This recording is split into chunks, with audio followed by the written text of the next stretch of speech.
কথাটা হচ্ছে বলছে কোর্টের রায় ঘরে ঘরে যাই করি একটা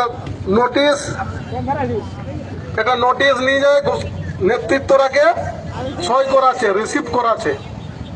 তো কোর্টের রায় বলছে ওটা যে রেল টেকা করা যাবে না।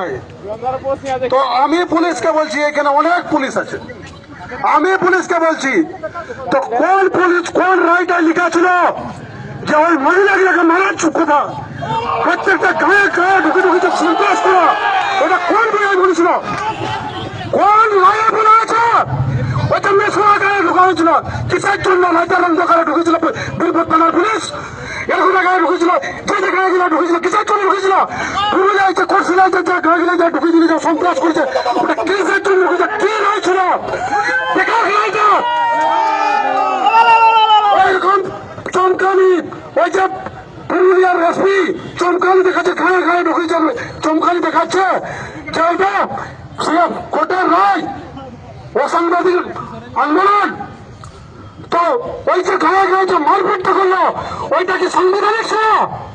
ওই বুঝতে পারবে এসপি আমাদের নেতা অজিত মাহাতোকে যে আগের দিনটা ঢুকানো হলো জেলে, কিসের জন্য?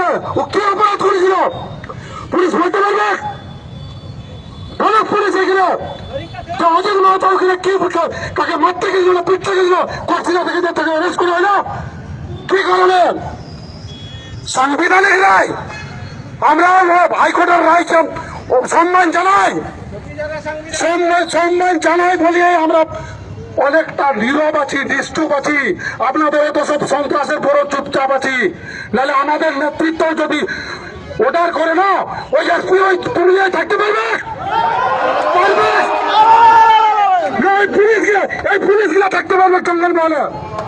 আমাদের নেতারা যদি ডাক দেয় না, এই পুলিশগুলা ওই জঙ্গলমহল ছাড়া হবে।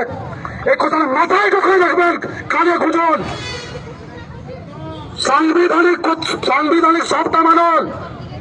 সাংবিধানিক হাইকোর্টের রায় দেখাচ্ছেন 25% দিয়ে, হাইকোর্টের রায়, সুপ্রিম কোর্টের রায় দিচ্ছে দিয়ে, দিচ্ছে কি দিয়ে? হাইকোর্টের রায় আরো অনেক কিছু আছে, ওই হাইকোর্টের রায় ধোয়া দেখাচ্ছেন। শুনুন, আর ওই ধমকালি না কর্মীরাকে দেখাবেন নাই, কর্মীরাকে দেখাবেন নাই। ওই সকালে তার টেলারটা দেখা যাচ্ছে করছিলা গায়ের ছানা গিলায়। আপনারাকে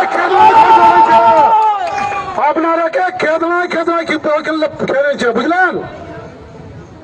শুনুন, আমরা সাংবিধানিক আন্দোলনটাই করছি, কোন অসাংবিধানিক আন্দোলন করি নাই। এবং আমাদের ন্যায্য দাবিটা ন্যায্য তথ্য আছে, সেই জন্যই ওইটা আন্দোলন করছে। বলুক দেখি মুখ্যমন্ত্রী চাই এই দাবিটাই অন্যায্য দাবি, বলুক, আমরা আন্দোলনটাই করবো নাই।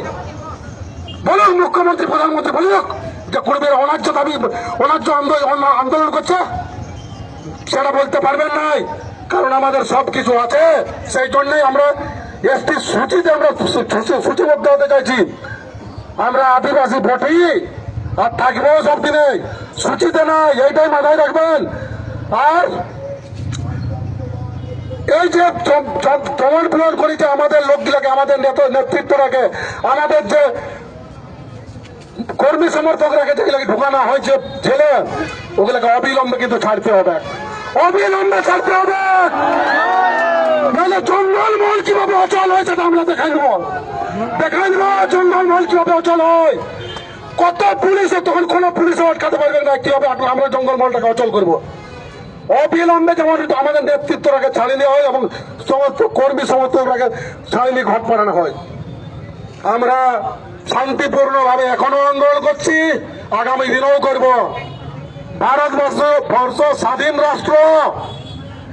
এই যে আপনারা দমন পীড়নটা করলেন না, ব্রিটিশরা নীল চাষের সময় করত, নীল চাষের সময়। হ্যাঁ, আপনারা কি ব্রিটিশের লোক? ব্রিটিশের লোক কি আপনারা? পুলিশকে স্বাধীন দেশে আছি, আমরাও আছি।